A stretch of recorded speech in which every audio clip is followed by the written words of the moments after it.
my conquering mega eagle. How you doing, folks? I just bought a 5 kilogram anvil for £20, 20 the Queen's English pounds. I bought an anvil because I need to set rivets on my leather working bench, yeah? And I've got a nice new worktop, and here's the anvil anyway. And what I thought, if I have a dedicated anvil in here for setting rivets in leather, then I can make it nice and clean. It won't get the leather dirty, and I can put some sort of protective base on it so it doesn't scuff up my new worktop. Yeah, so we'll keep that nice and glossy, and then it'll be easy to clean, and I should be able to keep my leather work a lot cleaner, which is something I'm struggling with at the minute because I've always got messy mitts in it. So I looked at this anvil. I'll put a picture of the advert up, and so you can see what it looks in the picture. It's a bit like a McDonald's cheeseburger, isn't it? Like, it looks lovely in the picture, but the reality of it is a little bit different, isn't it? So the hardy hole, which I was quite interested in using, so I could put different tools in there to reach awkward rivets on my leather work. That is meant to be square, yeah, and then I suppose you'd call that a Pritchell hole. That's kind of round. That's probably usable, but the square ones would have been useful to me, you know, to keep my tool orientated. But the main reason I chose this particular style of anvil is because all the other little ones are cast iron, and the advert claims that this one is cast steel, which I was very doubtful of from the start, because steel's quite hard to cast. The reason you don't see cast steel stuff much is it casts at quite a higher temperature than iron. There's a few hundred degrees difference in the melting point, and that makes all the difference with the equipment around a foundry. So, you know, it's not the hardest thing in the world to find a, you know, crucible and furnace or whatever that'll handle the temperatures of iron casting, but it's very, very difficult to find something that's capable of operating a couple of hundred degrees higher. That's what causes the difficulty, and it's not as fluid when it casts, apparently. Not that I've ever cast either, but that's the explanation I've had. Anyway, so in the picture on the advert, it looks like it's got a lovely shiny top, and there's no way you can get that sort of sheen on iron, because iron's more of a mixture than an alloy itself, or grey iron is anyway.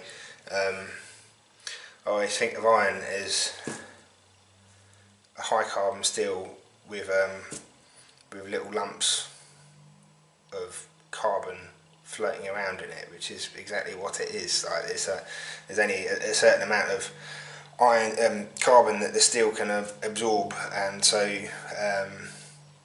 it's more of a mixture than a compound. You know, like, all the carbon in the cast iron isn't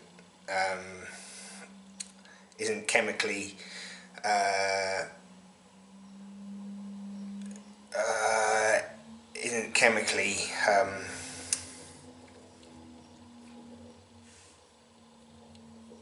whatever. I'll leave this to a scientist. Someone else can explain it. It's separate. You know, it just won't mix with the steel because there's already too much carbon in there. So there's loose carbon floating around, which is why it's always looks a bit dull, because you can actually see lumps of the carbon, you know, on a microscopic level. But graphite, you know, is black, as you know, because of the pencils and that, or silvery black or whatever, and that's what gives it its colour. But this is painted anyway, which gets me thinking. Every little bit of this anvil is painted. I mean, the scabby base, I thought that was going to be the case, so it was my intention to put something on there so it won't mark the bench, but this top. So we're going to do a bit of an investigative, an exploratory probe into this poor little anvil, and see what it's actually made of.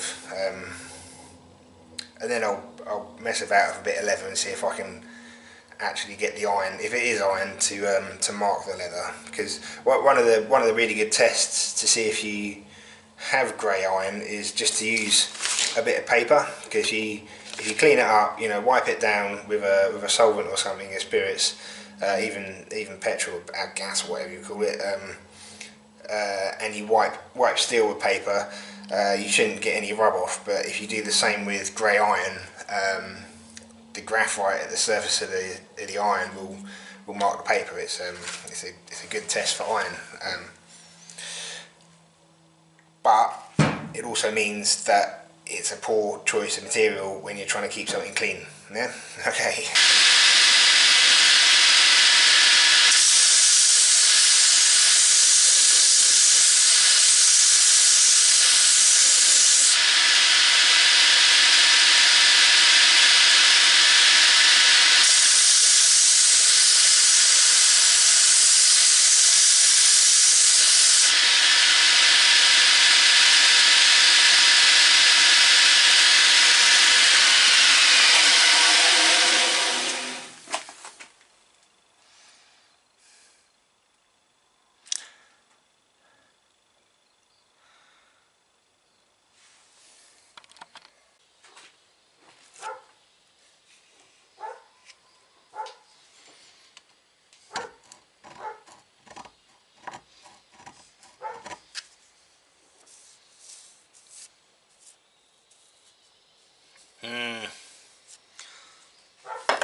Okay, I'm now 99% sure this is cast iron and not steel, just because of the way it scratches. See, like I was saying about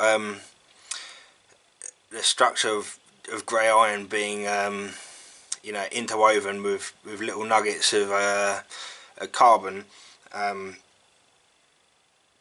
It won't you know, fold over or behave in the same way under pressure as steel would do. So the final thing I'm going to do, just to prove this and show you what I mean, is generate some swarf. Right? If we were going to drill into a piece of steel with a sharp drill, we'd get a nice spiral of swarf come off it. But because you know, because iron's got those little bits of graphite throughout it, all we'll get out of iron is a very loose powdery swarf. Yeah, so we'll just give this a go, see what happens.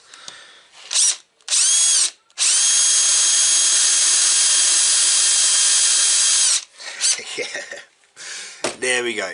Look, let's zoom in on that. This is definitely an iron anvil. Got an offcut of steel here. This is just mild steel. I'll demonstrate what happens with this.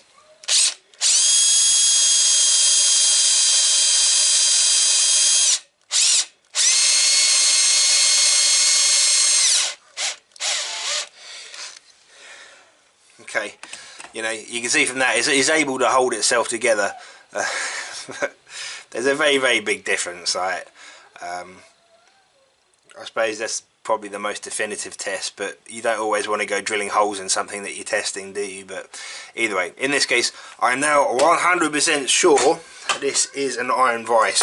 So you know, I'm not really that fussed. I'll probably give the seller on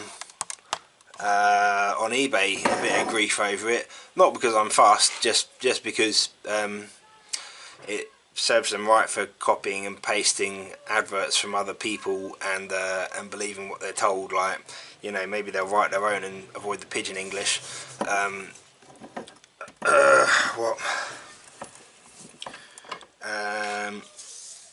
I'm probably still going to use it for my leather work, but I'll do some testing on the surface first and see if it transfers any of that messy carbon to my leather work. Actually, I'll do that now. Hey, got a vaguely clean bit of leather here. I'm just going to rub it up against it and see if it makes it black.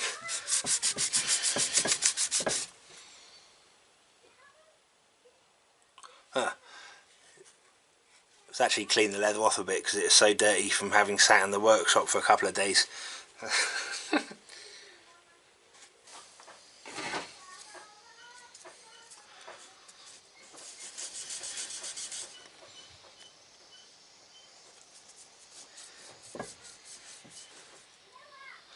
Yeah, if you really go for it, it does stain it quite a bit. You see that?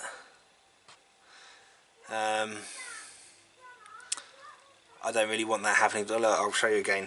Look, here's a nice fresh bit between those two holes.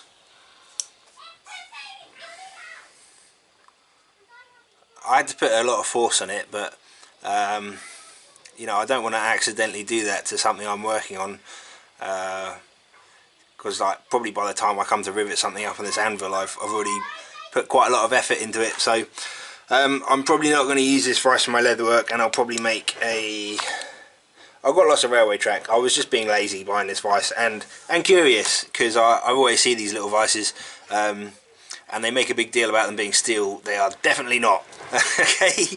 Anyway, so just be warned, if you do go out and buy one of these vices, completely unsuitable for working steel, and if you're going to do something with like undyed leather, you're going to end up getting it dirty with this.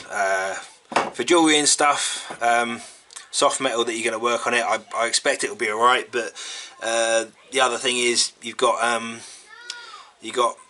no way of really indexing something on top of the anvil. You can't, unless you clean it up. Like, you can clean it up quite easily with a square file, but as it comes, really wonky base. I flattered this off, made of iron, and Pritchard and Hardy holes unusable. Okay, alright folks, take it easy, bye bye.